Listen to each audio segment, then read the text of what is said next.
Hello, welcome to Soar Mill Cove. I'm sorry we can't be with you in person at the moment, but during lockdown we thought we'd share a little bit of Soar Mill Cove with you. So we're going to do a Jen's Gin Fizz cocktail, or our version of a Jen's Gin Fizz cocktail, because you can vary these things. They're meant to have a bit of fun with them. The important thing, of course, is Jenny's gin. That's the staple ingredient. At the moment we're surrounded by gorse blossom, which is one of the main things we pick in the valley to make the gin.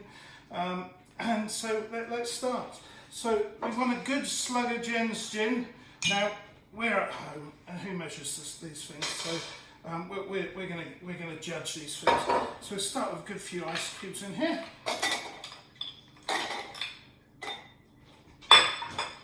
And then a reasonable slug, maybe another little bit, of Jen's gin.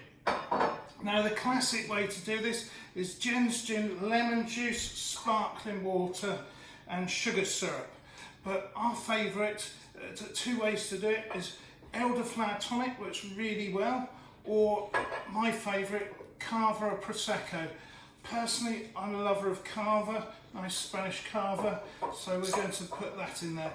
Not much point wasting money on champagne, that would just be a little bit excessive.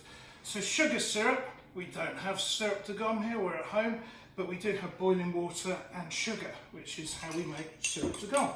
So just dissolved sugar, so a teaspoon of sugar syrup. We've got the Jen's gin.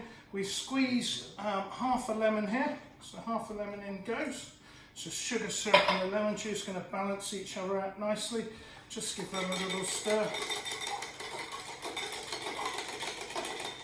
And then the preference of the sparkling water, the elderflower cordial is nice as well. Elderflower cordial and cava works well. So we're just going to go on this occasion with the cava.